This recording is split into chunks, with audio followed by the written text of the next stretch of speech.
Hello, everyone. I'm Cynthia Myers-Morrison, and I am a member of the board of Food Addiction Institute. And we're so delighted to have you here today and to have Brenda Wollenberg here today.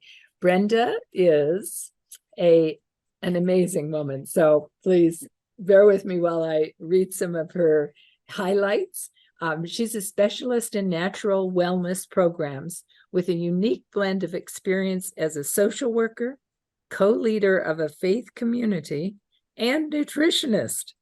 Over the decades, she has developed proficiency in helping clients understand the science of their genetics and identify patterns of behavior that might be affecting their gene expression. She has had the privilege of being featured on TV and podcasts. Her articles have been published in various print media, and she's the author of Overweight Kids in a Toothpick World and Eat, Sleep, Move for Your Genetic Body Type.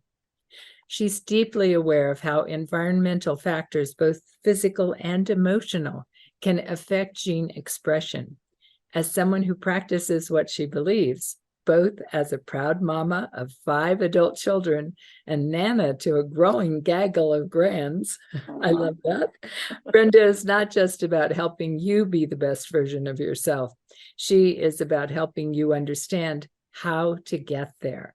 So with that, Brenda, would you tell us a little bit about your story and how you came to be interested in this whole field? We're coming from the perspective of food addiction for the Food Addiction Institute. So if you can sort of weave in your understanding of that as well. Thank you very much. Absolutely. Yeah, and thank you for having me. I'm looking forward to this. So anytime I hear my bio being read, I'm visibly reminded of a time that I went and flopped down on the couch next to my husband. I said, "Oh my goodness, okay, I did social work. I love social work. I've trained in social work. We've done all these years of co-pastoring together, and now I just finished the nutritional certification. I'm like, maybe I'm just really flighty, and I just can't decide what to do with my life, And I can't remember exactly what he said, but something just backed up. Or maybe you're just landing on a way to put all that body, mind, and spirit work together. And so, because it looks kind of strange on your resume sometimes, but it really is, I think, coming directly out of my own wellness growth. Is that where I've landed on those things? And like many people that I've come across in the helping profession, whether it was emotional, mental health profession or physical health profession, I probably came to my different careers as much as a desire to be supportive of other people's journeys as I was secretly hoping I could do a little healing and growing on my own. Okay. So that will be, pretty much the story with my 3 professions. So I, raised by parents who loved and deeply cared for their 6 kids and had significant challenging histories of their own. So right from the get-go, some just challenging life events. Our family, because I think of some of the challenges, being able to be there emotionally sometimes. My mom was a really good baker. So when you look at some of the patterns of eating that developed out of that time, I can certainly see some beginning stages of use of sugar as a means of, support, emotional support, all those kinds of things. And then when I hit university and started studying psychology and, child development and all these kind of things, and knew that if I went the social work route, I might be able to understand a little bit more of my origin family dynamics. And the professor I had that wanted me to go into creative writing, I just said, seriously, I have to make a living. Okay, so we're going to do social work. As it turns out, I fortunately got to do lots of writing as well. But I think that degree and the 10 years of working in that field is super helpful at me, kind of going through some of those childhood experiences, seeing some of the links to behaviors of addictive patterns of behavior that were linked to some of those. And really with the throwing in that facet of co-pastoring, that was a roundabout way. Okay, my father was a pastor and had that role in an era where I think There was a lot of fostering to adherence and appearance. And I'm not saying that there wasn't a faith component there as well, but there's a lot of religiosity woven through that. And even though he was very loved and respected, it took a toll on him and our family. And when he and my mom divorced, I distinctly remember vowing that I would never marry a pastor. Okay, so you're already getting this where this is going, right, Cynthia? I see you're chuckling there. I think silly vows are probably meant to be refuted. So obviously, when I fell in love with a guy who knew since he was a toddler that he wanted to be, in spiritual leadership, I'm like, oh my goodness. But it was good actually. We didn't fall in love. We did get married, and we had the fortune of eventually becoming part of a movement that was kind of on the tail end of the Jesus movement. So more like the hippie lifestyle kind of stuff. But the benefit was that they had a strong belief in the value of women in leadership, that they had an important role to play. And that's how we ended up 20 years of co-pastoring together, job sharing together with that movement. So now I had education and training or experience in working with body, mind, and spirit. And I just thought, what the heck, let's just throw nutrition in there and then let's get the real physical aspects of this together. And that came about because I was really sick as a child, as a teen, as a young adult. And even in my early years in social work, I was a very sick social worker. And, had an ulcer by mid-20s, thyroid issues, significantly overweight at university years, even whilst playing college volleyball, how you can mix a sport with still, probably the dorm food didn't help a lot, but, just realized that if I was going to do anything in my life, I couldn't be falling asleep on a couch at 4 o'clock as soon as I got home from work, fueling myself on sugar. In one of the social work offices that I worked in, we had an honor box. You know what those are? They come and they repackage and fill it every week, and more, different kinds of almost all sugary snacks, and a little slot there for you to put in your dollars. And I felt like every paycheck I owed that honor box, like half of my paycheck, because it's what got me through the morning. I would have a stressful situation with a client, up would come the sugar intake, and really bad government coffee paired with it. Okay. And, afternoon drop, because of course blood sugar levels are dropping. I've spiked too quickly. The pancreas has secreted insulin. It's bringing it back down, be back in there again. So I have the emotional history of using food for that, then a very stressful job that I really enjoyed, but that I did not have other means of, didn't know yet ways to maintain stable energy, didn't think about using some of the spiritual and emotional tools that I was trained in to help me use those instead of the sugar as a fueling of it. So yeah, that's rather long preamble, sorry, but that gives you some idea of where that all kind of, that trifecta of things came from. There we go. So that's quite a story, and I'm grateful that we got to hear it. So what got you interested in this personalized approach to physical and emotional health? We were, my husband was, had a young adult group. And at one point, one of the young women, who was only a couple of years younger than me, came up to me to become friends. And she said, I'm really worried about you, actually. She said, I've only known you for a couple of years, but like, you're tired all the time, you're cranky. She says, frankly, I think you used to be a lot smarter. I'm like, thank you very much for being so vulnerable with me and honest. She, I think you need to see my boyfriend. And I'm like, who the heck's your boyfriend, and why would I be wanting to see him? And she said, well, he's a master herbalist. He's also really smart, member of Mensa. He does vitamin formulations for some of the top companies in Canada. And he does individual work with people. And I think something is seriously the matter with you that you need to get sorted out. So I'm quarter Irish. I'm very stubborn. I remember saying to my husband, okay, I'm going to go meet with this guy. I will do what he says for 2 weeks. And when it doesn't work, I'm going back to my Peak Green brand of favorite cookies. And you may not be familiar with Nanaimo bars, but those are a favorite treat in Canada. And I'm going to go back to my basically sugar addiction. I met with this gentleman. I'm to this day so grateful. I feel like he probably saved my life in so many levels. Came home 2 weeks, did exactly what he said, and then said to my husband, I am eating this way for the rest of my life.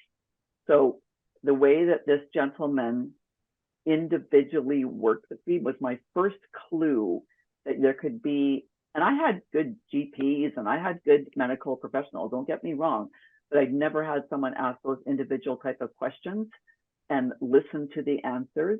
What times in the day was I struggling? You know, how did I exercise? Even things like what kind of reading was I doing? What was how was I affecting my mindset with things? And I had this huge aha that, my goodness, I've just been getting prescriptions for the thyroid, for the ulcer, for the whatever. And I just got a personalized structure, framework to live out the rest of my life, which in essence I have. After I worked with him for a while, a number of years later, I came across something called metabolic typing or body typing. It's basically just looking at the fact that everyone's fuel mix might not be the same. Some people might need a higher percentage of protein or fat, do better on a little more carbohydrate. It also looks at different types of supplementation. It recognizes that you might be more or less social or introverted. You might prefer certain types of exercise better than others. So I started using that in my practice. There was an American, actually, nutritionist, Anne-Louise Gittleman, that I first came across a survey of this type, a metabolic typing survey, and I started using it in my practice. And I came across it at a time that I had steered my whole family to a vegetarian diet, 5 kids and my husband. So my last name was not Wollenberg. As I said, I was Irish, English, Norwegian. My husband is very German, raised on meat multiple times a day. So what made me think that somehow genetically he would make a great vegetarian? Let me tell you. So the metabolic typing test, I gave it to him. He gave me the results. In the 25 years that I've been doing those surveys with hundreds of people, I never had a survey that said a higher need for animal protein and saturated fat. I said, okay, I'm so sorry, babe. We have to go buy you a cow, like right now. And he was jumping up and down in the kitchen, hallelujah. And so we got a nice grass-fed quarter of beef, got him back on it. And literally in 6 weeks, without a word of exaggeration, he dropped the 25 pounds that he'd put on during the 18, 24 months we've been eating vegetarian. The crankiness left. I got back my calm, easygoing, pastoral type husband. One of our kids, we'd been called into the school, and with the teachers intimating that we were looking at ADHD and intimating that we should be looking at medication. Again, the only thing that I could think that we had changed with that child or any of our kids was the swing to a vegetarian diet. And this survey was my first inkling, again, on top of the work I'd done with this herbalist, that, oh my goodness, like I cannot be recommending the same things for different people. And it was a great vegetarian diet. I mean, whole foods. We're not talking chips and pops vegetarian diet. I ground our own flour and, all that kind of stuff. I was like hippie earth mama. And it was just a rude, but very enlightened awakening that we are genetically different. We cannot be, as nutritionists or any kind of wellness practitioners, recommending people eat the same types of things, work out in the same way, get the same amount of sleep, supplement with the same supplement. So it was in front of my face, just like this. That's how I learned, making well-educated mistake and then finding out that it doesn't apply to everybody. Oh, I love that story. Yeah, Really. My yeah. mother and I had, my mother is passed now, but she and I did not have the same genes.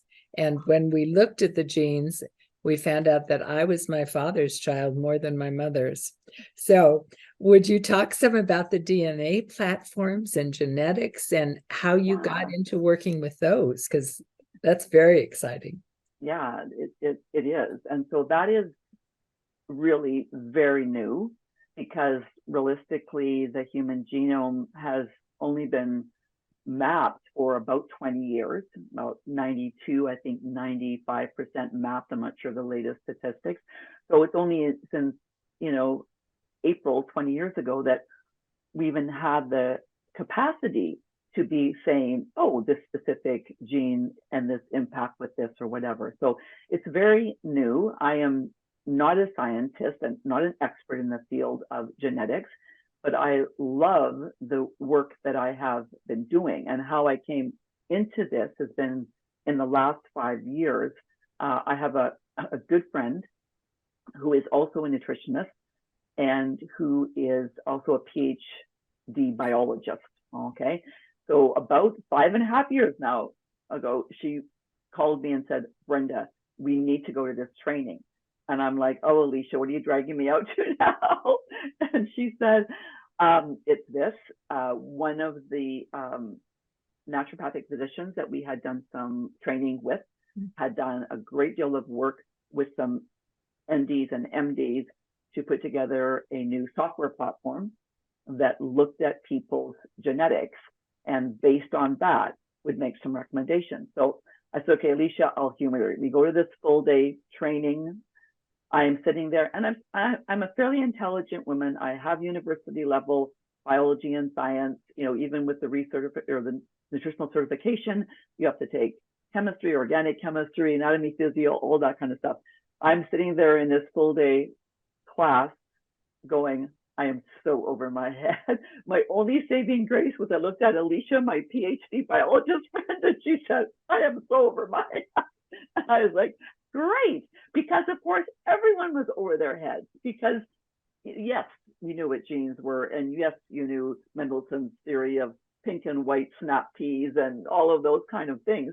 But we'd never had names for these before. We didn't know that this particular RS coding meant this. We didn't, yes, we knew that you got a strand of DNA from your mom and from your dad and that you were unique and every single person is unique. But it was this new field that just was blowing both Alicia and I away. So we had already worked together. I'll talk to you later about some of the kids programs that she and I developed some kids programs together. And we just kept taking every single training that we could. And it wasn't like there was a lot of them, but every single time one came up, we were like first in the class, signed up, get there, do some more work on this. And then we also were both voracious readers and researchers on our own. So just looking and see what we could find out there.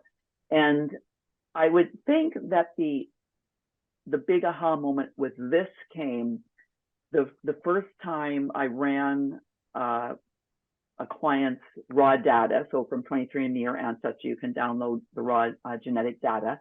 And I ran it through the first software program that we had.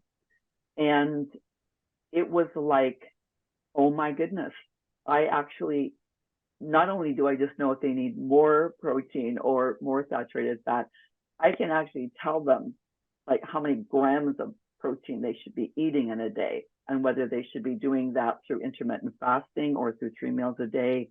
I'm a nutritionist. I know the value of saturated fat, but I also know the downside of too much saturated fat.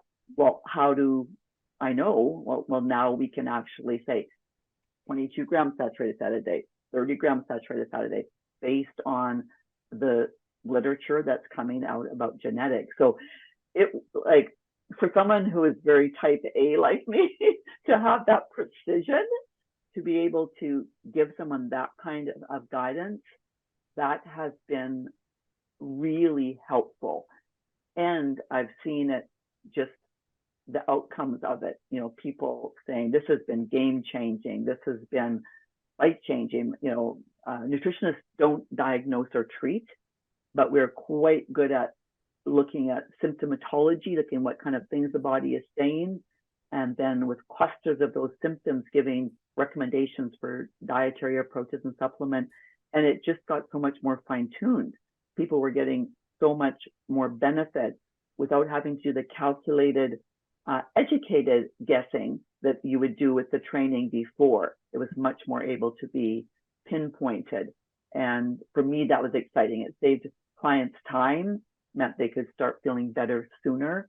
And that was huge, huge, huge, huge. So you can tell I'm a little excited about it. I think it's fabulous. Fabulous. Well, Yeah. what does this all mean for the average person who's struggling with food addictions, and is perhaps confused about how best to eat for themselves?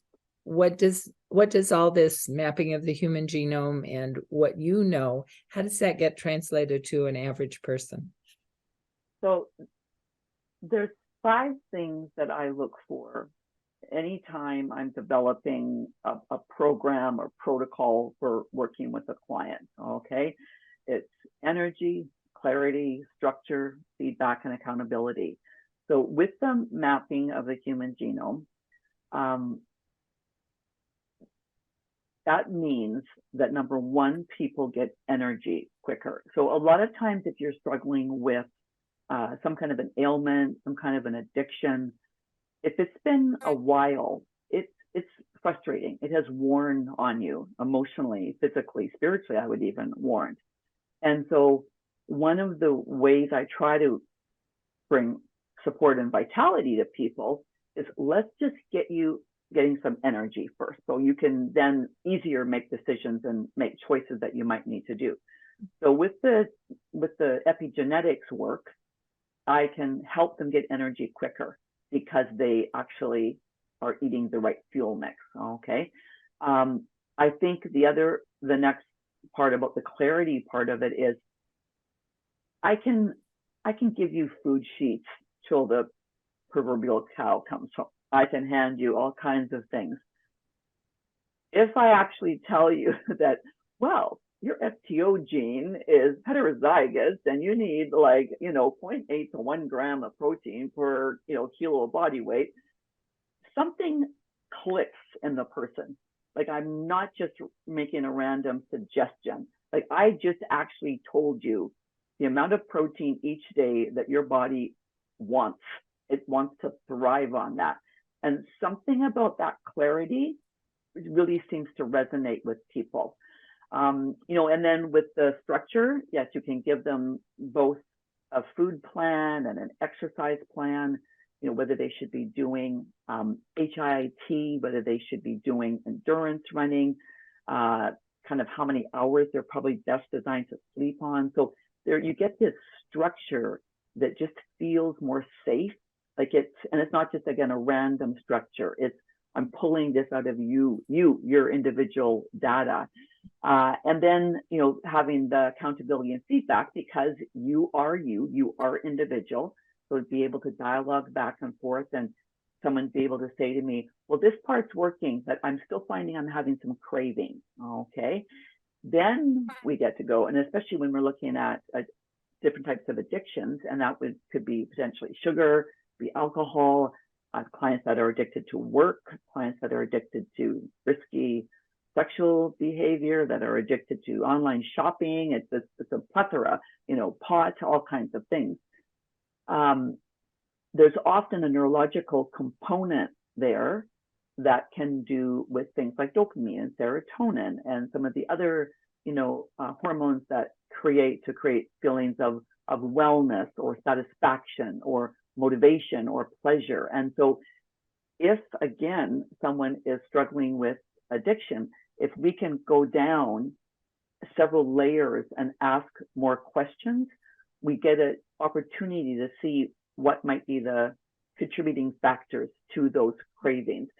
For example, there is a gene that just flat out makes you if you are, especially if you're homozygous, if you got that variant from both of your parents, homozygous for the variant, that it just triggers cravings for food in between meals. You don't have to be hungry. It just, and when I had a client last week that had that, and she said, "Are you kidding me?" So I can stand in the kitchen and I can be kind to myself. I'm always talking my famous OCC formula: observation, curiosity, compassion. I'm standing in the kitchen, thinking I want something else to eat. And if it's not broccoli and chicken, okay, let's get curious about that. Why would that be here when I just had a very satisfying meal 40 minutes ago? I left the table completely satiated and good. What else is going on? She said, when I can stand there and say to myself, "Oh, Brenda said my MC4R gene is this," maybe I just need to do a little talking to myself and say, "Okay, sweet stuff, I know you're feeling this, but this gene is a bit of a challenge. It worked great 10,000 years ago when we were always having to forage for food. Not so great now that I can get DoorDash 24/7 and have a pantry full of mini Costco-like foods. Let's go try reading a novel. Let's go walk around the block. Let's go do some other things that could potentially bring me joy and give this one a little bit of a rest." And you just are so much more compassionate with yourself. You have other options other than feeling like, "Oh yes, I'm just doomed. My family's always been this way. We have addictive tendencies," or whatever. Okay, maybe I have a few other options here that I actually didn't even know existed that I can do something with. And then we will also be looking at supplements as well as that for focus and dopamine production, that kind of thing. So does that kind of answer that question, Cynthia? It sure does. It helps. So with all of this, can you shed light on how our diet and lifestyle right now impacts gene expression? And if that offers some clues to potential parents, grandparents, etc.? Yes. This is, to me, well, I think most of the facets of this field are really exciting, but this is one of the most exciting ones, which is that with SNP, so single nucleotide polymorphisms, they're gene variations, okay? Lots of them, there's lots of different kinds of SNPs, many of them that, at least to our knowledge so far, I mean scientists' knowledge so far, don't really have a big impact on everyday wellness. There are many of them that if you have that variant, it can be more challenging. Okay, you've got the more challenging coding of the data. And so it's going to be a little harder for you to deal with.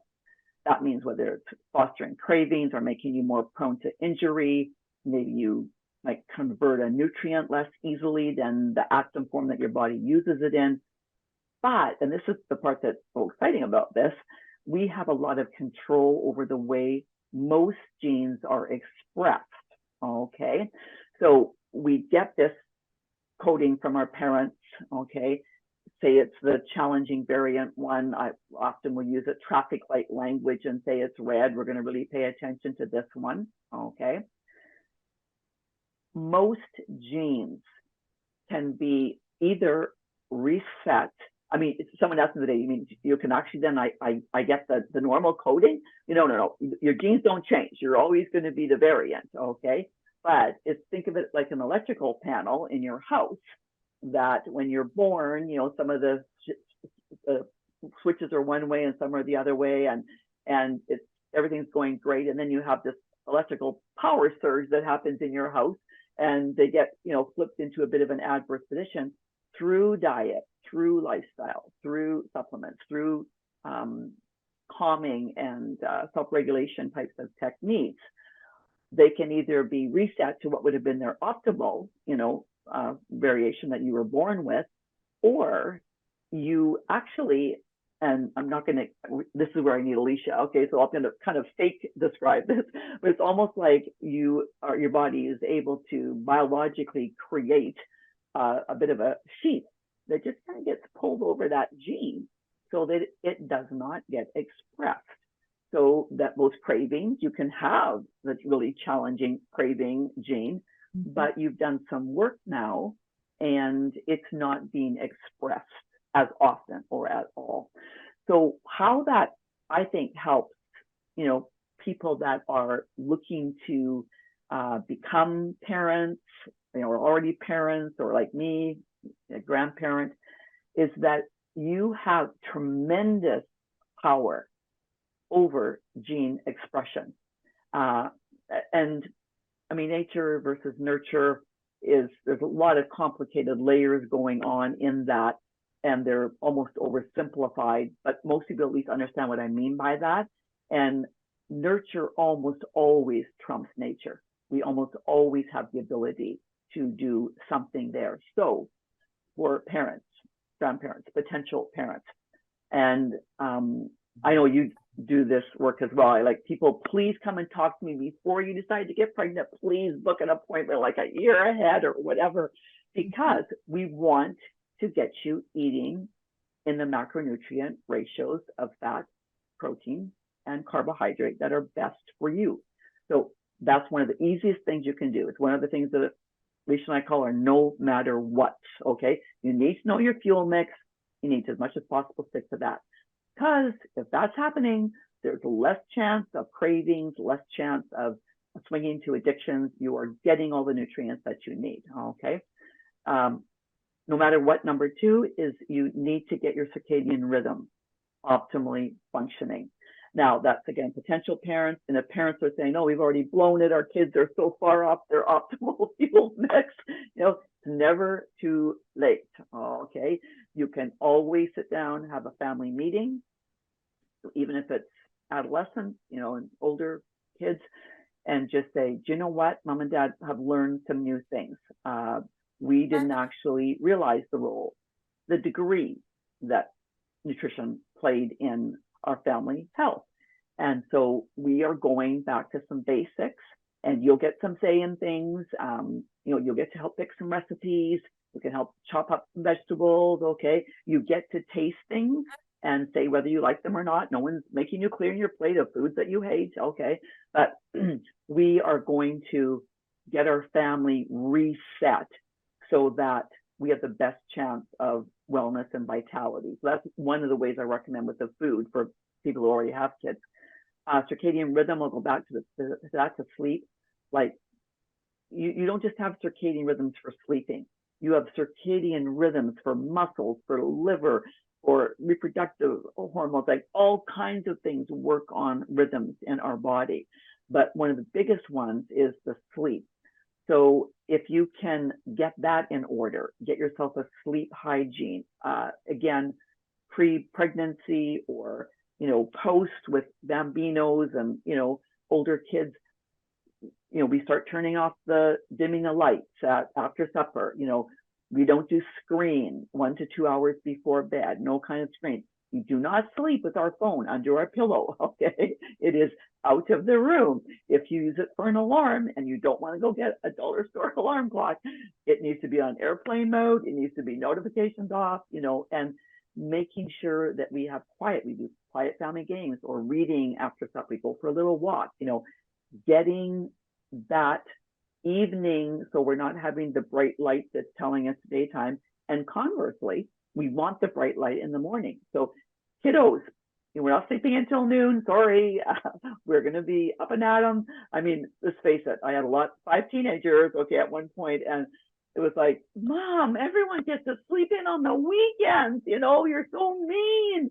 And so, of course, I did wiggle room there. Okay, just like an hour, 2 max, okay, but not till 1 o'clock in the afternoon. And, getting that morning light on your eyes is what really starts that. So ideally, as you're a teenager, out 30 minutes within waking up and spending on sunny days, 10 minutes of that bright light on your, obviously don't stare into the sun and burn your retina, but, looking through the sunny areas. And then on cloudy days, you're going to need 20 minutes out there. And if it's really overcast, you're going to need 30. So glasses off, don't wear your sunglasses. Make sure you're getting that. That's a really helpful way to get that second, no matter what, which is the sleep. So you've got the diet, you've got the sleep. And it's harder to get kids or grandkids on track when you didn't implement this earlier. Like, let's face it, okay? But I've had so many families that I've worked with who, were like so far off base, and with support and encouragement, were able to pull their family back together around this. And everyone's just happier, not initially, but eventually. They have more energy, they sleep better, they're not so cranky, parents and kids, So you really want to work on that. And then the third, so that's sleep and diet.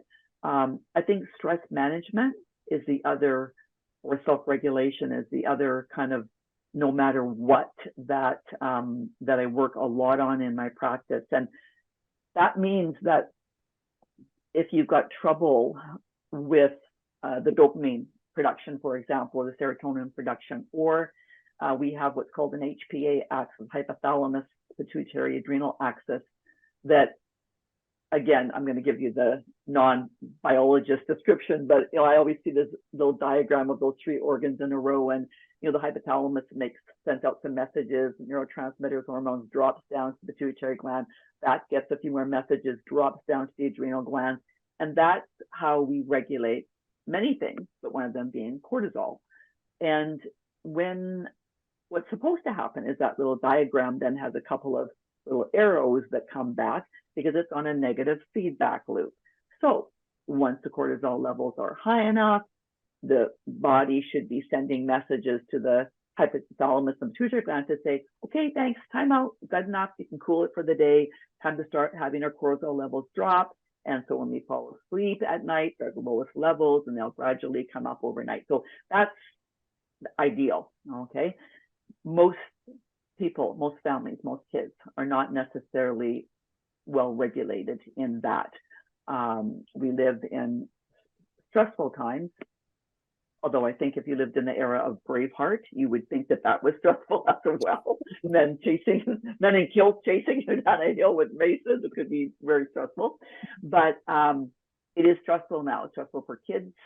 And if we can give them some tools for calming, and we have to teach them that. That's what parents and grandparents are supposed to do. We hold, we breathe with them, we use calming words and regulation tools with them, we use calming breathing patterns with them.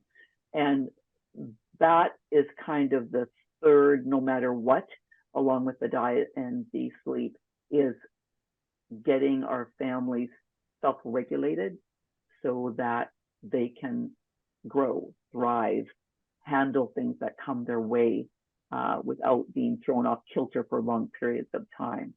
So yeah, those would be my three kind of biggie things that would help. Fabulous. Absolutely fabulous.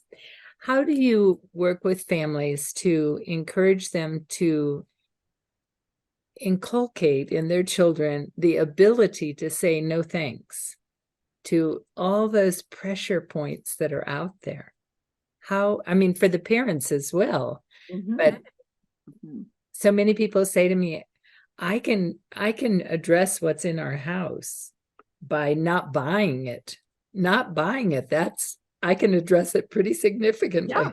Yeah. And then not putting it in my children's lunch and grandchildren. But when they go out into the world, what then? How do I help them to be able to say, I prefer no thank you, not that? It's not easy. Okay, let me just start by saying that. But I think that if you parent in this regard with the kinds of good parenting strategies that you use in other areas, that it can be really, really helpful. Just like you don't give a toddler the choice of whether they're going to have a beer or a glass of water, we start off by having quite structured guidelines with kids. Okay. We are, as I said to a mom who brought her kid in with really bad eczema one time, and she just was saying how it gets so triggered with potato chips and with this and this. And I said to the kid, I said, so do you have a job? He said, no. I said, like, do you buy all the groceries? He said, no. I looked over at the mama and she goes, I get it. I get it. So, we can control that as parents when they're little. But I think it needs to be set in a foundation of why we're doing it. We're not just doing this to be food sheriffs, and I also don't believe in fear mongering children. Like, if you do that, you're going to get cancer, or you're going to do this, or like that's just goofy. Okay. I would always be phrasing it in this is what is we are going to feel most energetic. We're going to have the clearest mind. We're going to have the most balanced moods, and we're going to feel comfortable in our own skin with how we are, the shape that we are. So that's the 4 things that we teach in our kids programs and whatever. It's like, this is going to have you get energy. It's going to help you stay focused. It's going to help you maybe not blow out and have tantrums, and you'll feel able to maybe to calm yourself. So this is why you're doing this as a family, is, you have these values. And I think if you can talk about it in terms of some of your other family values, we value relationship. I've got lots of grandkids, but the 4-year-old is hilarious. I watch him a couple of days a week, and his daddy will come pick him up. Our oldest son, amazing parents, he and his wife, and he doesn't. The 4-year-old gets very little screen time, like very little screen time. But of course, like most 4-year-olds, loves it when he does. And he left one day, and daddy picked him up, and he said, "So we get to go home soon." He said, "Dad," he said, "do I get to play a little bit of videos?" And daddy said, "Well, what is our family value? What are we going to do? What are we going to do first?" He said, "Connection time." And I'm like, yes, I love you guys. So like, where are all the, we implement values all the time that are not ones that our children love. They don't rise up and call us blessed for making them go into bed at like 7:30 at night, but we do things because it's good for them. And the same thing with the food. We also, in our family, we're very fortunate because I reset my genes so early that before I had, actually it was a 1.5 years before I first got pregnant. I was so grateful. Okay. I don't have kids with sugar addiction. I don't have kids with food addictions, and I'm so grateful for that. So our family, we did have a policy of celebration foods, and we could have them sometimes, and we call them actually sometimes foods because, and my kids knew the whole thing. Am I feeling healthy? Are we doing anything already on the weekend that would have sometimes food? Well, then that's not a good time for when now. Am I feeling like I've got a bit of a cold coming on? Not a good time. Like they knew the criteria for when a sometimes food would make sense and when it wouldn't make sense, and even those were ridiculous. Like they were like homemade cookies that were like hockey pucks practically, but you know what I mean? Okay. Wasn't like they were going out and binging on store-bought candy bars and stuff. So weave it into the fabric early on, or if it's too late to be early on, then it's not too late to start next week, and then communicate, because you are going to have, where my social work hat here, kids are going to individuate. They are going to push back against every single thing you believe, every single spiritual value, emotional value, physical value. So be ready for it and be prepared to handle it in as kind and appropriate a way as possible. You may have some kids that sneak food. You may have kids that go to their neighbor. Oh, we didn't believe in microwaves. Okay. So our kids would take their frozen healthy burritos over to the neighbors and tell them our microwave was broken so that they could use it quickly instead of heating up our oven. Okay. So I'm not saying your children will not do some silly things like that, but always be the grounding place. If you see them, you're driving somewhere. My children are probably going to kill me for telling these stories. You're driving somewhere and you see it. You have a kid skipping out of school, holding a Slurpee in your hand, and you roll down the window and say, "Oh, what's up?" They dump the Slurpee in the garbage can and say, "I was just heading back to school, Mom." Okay. So keep the communication open. Keep always fostering dialogue. When they're younger, yes, discipline appropriately. But you've got to, as they get older, you have to have communication. You've got to be able to dialogue and say that you can understand why they feel ostracized. Everybody else is doing this and they just want to be the same as everyone else, So, yeah. And that we're all responsible for the choices we make, so Yeah. I celebrate you in having made these choices prior to conception, because that's something that's so significant, and so many of the ills of our society are directly related to that moment.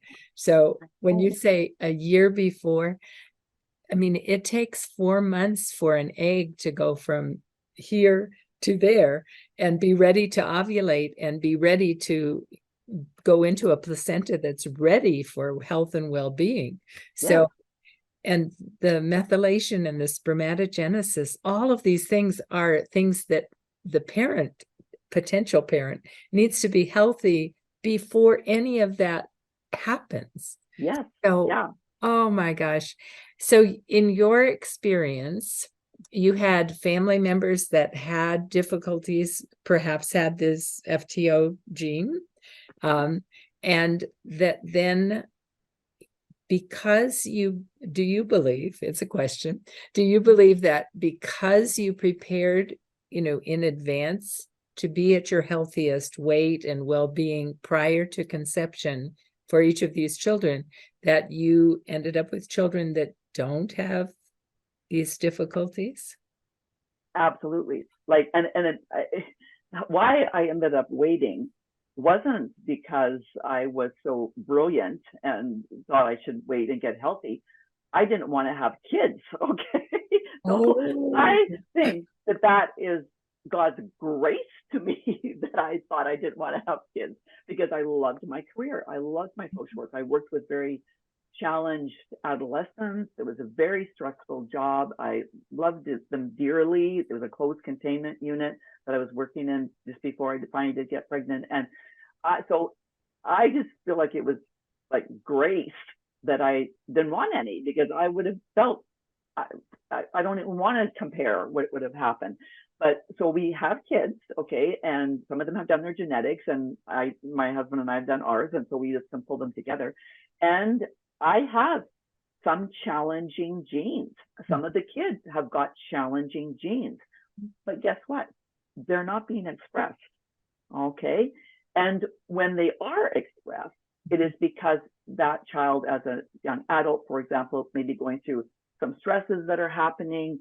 And we have one child that was having some experiences previously, did some work, reset them with diet and supplement, and has just recently had, unbeknownst to them, like nothing that they brought on themselves, but some external stressors. And I cannot believe how that child is sailing through this set of stressors, because the work that was done several years ago has reset these challenging, there's a particular gene called an FKBP5 that makes you more prone to being stuck in that HPA negative loop without getting the right information in it.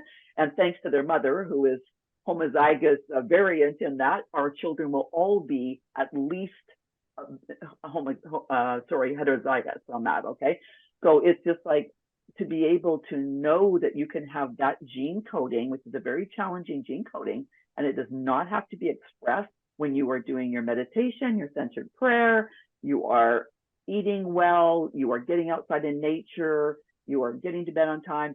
That gene does not have to express itself. That is a huge gift to be able to give your children, Huge. Well, I want to clarify one thing I wasn't clear about. When you were talking about sleep, about circadian rhythm, you talked about awakening, and was it 10, 20, and 30 minutes? Yes, 10, 20, and 30. Could you say? Yeah, yeah. 10 if it's super bright and sunny. You live in Florida, for example. 20 on the overcast days. And then if you've got not just a cloudy day, but you've got like those dismal, I live in Vancouver, BC, outside Vancouver. So those kind of gray days, you just need to be out longer. And that means if it's raining and you got an umbrella, you just suck it up, buttercup, out you get, So. Wow. Well, I lived in Seattle for a time, and I was so depressed that year. So depressed. I was so Yeah. grateful that we moved away from there. Like if you, oh, it is. It's I that didn't is, know. I didn't huh. know. It's seasonal affective disorder is a real deal, especially for some genetic codings. Absolutely. Yeah. Yeah, Yeah. that was the year. And my mother too. I mean, she really struggled that year. It was very challenging year for a number Oh, of reasons. So yeah. Yeah. It's too bad because it's a lovely city. We love it going there, is. but it's the Oh, same kind of yes. weather patterns as here, and those can be challenging. Absolutely. Yeah. Well, you have the way to deal with it though. And so, Yeah. get out there, rain or Yeah. shine, the rays are coming through. Yeah. So Exactly. Oh, that's yeah. fabulous. Yeah. Well, this has been so fun. And would you like to put in a pitch for your book, please? Oh, And two sure. books. Yeah, sure. So Overweight Kids in Toothpick World is about 10 years old now. And it was written out of, I think, desperation because I saw what parents were doing when they were concerned about their children being overweight. And I don't do like a lot of weight management. I think you should just eat well and tend to your genes, and your body will settle at the size that's right for you. Having said that, there was so much social media pressure to be a certain size, and especially the adolescent girls, although the guys as well. I just saw in my practice it wasn't good. And so that book was written as a means of giving people tools to use in their family. And the Toothpick World really was a play on words, two whales. One is which just the social media of what shape we should be, but also the fact that we are fueling so much on toothpick fuel, the carbohydrates, and they just are leaving our children high blood sugar spikes and down. So that book has some very basic, very practical, still very helpful information. And you can get that one on Amazon. Eat, Sleep, Move for Your Genetic Body Type is recently written in the last year. And that one is a digital form. You can get it through my website. It's very expensive. It's, I think, $4.97 or something like that. And it just really gives some, again, very practical, simple tools to cover kind of the balance principle. So your body type or your genetics, activity, attitude, laughter and play, good light sleep, clean water, and eating for health. So Fantastic. And if people want to be in touch with you, could you say what your email address is or how they can reach you? Yeah. Easiest way is just go right to the website, In Balance LM. So In Balance, and then L as in lifestyle, M as in management, and .com. And there is lots of little clicks that say, I want to talk to you for a free 20-minute call. I want to do whatever. Or you can email me through there as well. And you can see the kinds of services that I offer, both genetic and otherwise. So That's fantastic. Brenda, it's such a pleasure to hear you and to see the kind of work that you are doing. I want one more tiny question. You and Alicia do some things for kids. Could you put that in? Yes. So we had done an Adults in Balance, that acronym I just mentioned, but we started with the Kids in Balance program, mostly because Alicia is way more playful than I am.